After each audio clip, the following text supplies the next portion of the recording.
Judicial Watch is your watchdog in Washington. You know, I'd hate to think where our nation would be without Judicial Watch. Hillary, Bill, Barack, Joe, Al. You remember Al Gore, right? George W., Dick, Nancy, Adam, Eric, Chuck, Schumer, that is. All those politicians have faced accountability and investigations from your friendly neighborhood Judicial Watch. And, you know, let me give you some idea about the consequences of our work. President Hillary Clinton, not. Judicial Watch changed history by uncovering Hillary's emails. Sorry, Hillary. And dare I say it, we say President Trump. President Trump could have been driven out of office by the deep state Obama, Clinton, Biden gang if Judicial Watch hadn't taken the lead early in exposing the Russia hoax against him. We exposed key elements of the worst corruption scandal in American history, which was the Obama-Clinton gang seditious conspiracy against Trump. Obama was in on it, Clinton was in on it, Biden was in on it, Comey was in on it, Brennan was in on it, McCabe was in on it, Strzok was in on it, Clapper was in on it, Schiff was in on it, the FBI and DOJ were in on it, the CIA was in on it, the State Department was in on it, and now Garland is in on it. And Soros's buddy Alvin Bragg is in on it. And, of course, Jack Smith is now in on it. And they're all part of the worst corruption scandals, I said, in American history. They all are in on the truth that Trump is innocent. But nevertheless, they sneered and spied on him. Now they want to jail him on the eve of an election.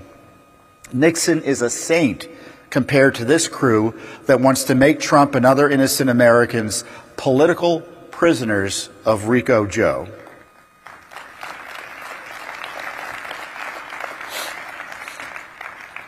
The country would have been better off if Judicial Watch were special counsel.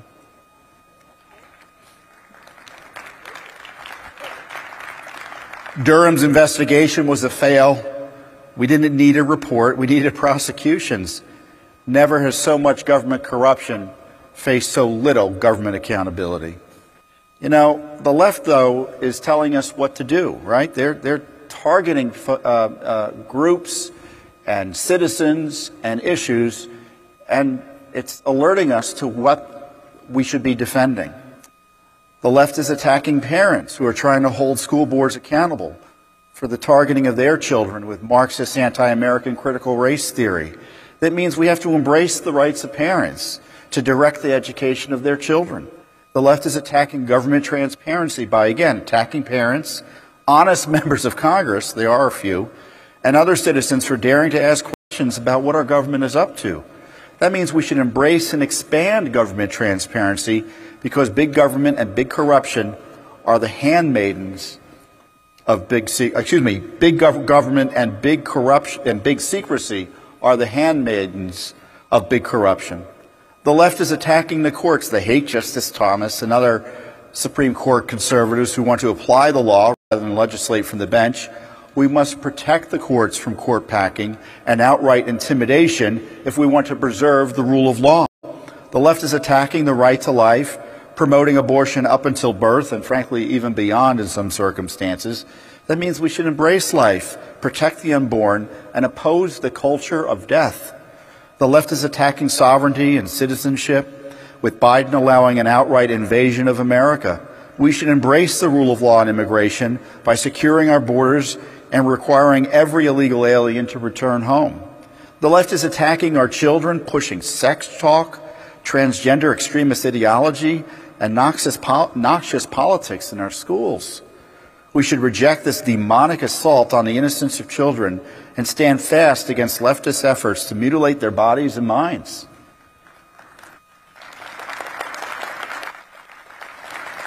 And I'm sure you're talking about this week. The left is attacking the First Amendment and free speech like never before, especially online.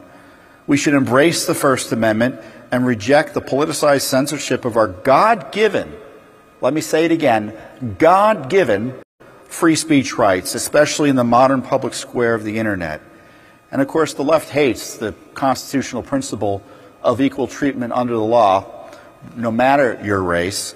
They promote racial discrimination, racial division, and blatant segregation. We should embrace equal treatment under the law and reject the repackaged malicious Marxism of critical race theory.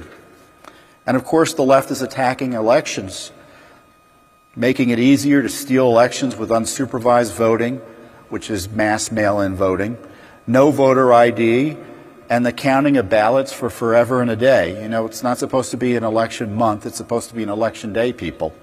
And if you raise questions about their schemes, as we've seen what they're doing with the January 6th prosecutions, they were literally trying to put you in jail. We should embrace secure elections that aren't rigged by big tech or the FBI. And of course, you know, the left is assaulting Judicial Watch. I had some skin cancer surgery last November, and a few hours after I get home, I'm recovering on the couch, FBI knocking at my door with a grand jury subpoena.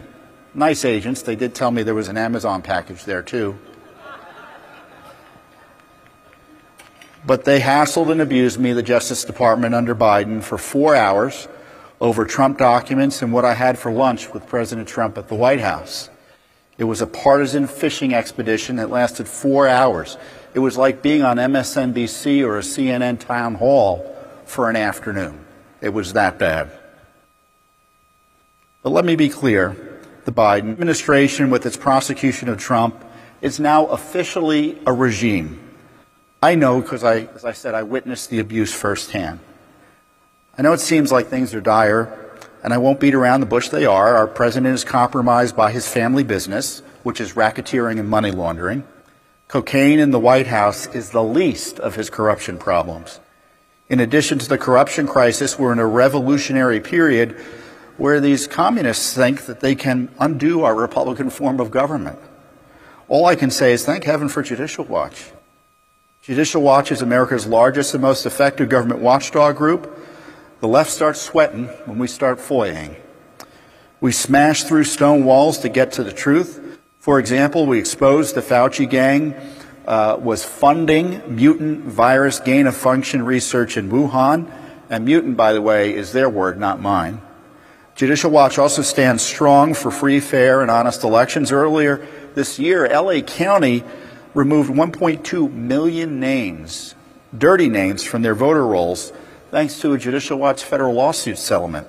And that was followed up by settlements in other states. And just within the last year or so, Judicial Watch is responsible for cleaning up to 2 million names from the voting rolls. And more is coming.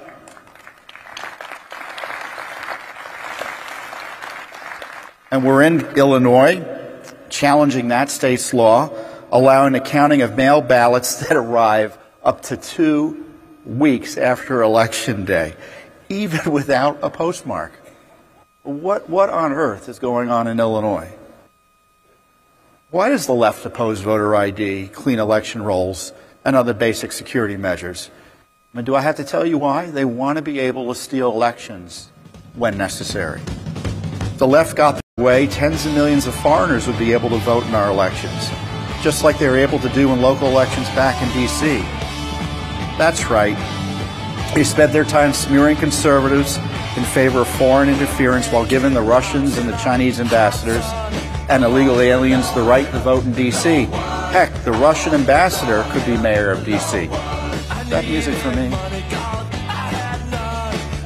So Judicial Watch is on point in protecting the rule of law on all of these issues, whether it be elections, transparency, illegal immigration, censorship, you name it. When it comes to taking on government corruption, Judicial Watch is second to none. Judicial Watch is the model, and Congress has followed our lead, but they have to do more. Let me suggest to the House, we want accountability. That means criminal referrals, funding cuts, protection from illegal abuse, and firings. And what about impeachment? There's a lot of heavy lifting to do. I'm up for it, but it's lightweight if we take on the challenges together. Stand up for freedom. Stand up for your rights. Times are serious, folks. Our republic is tottering and could topple thanks to the new Marxist corruption affecting our politics. We have no choice but to win. You must be heroes of the republic. Stand strong. God bless you, and God bless America.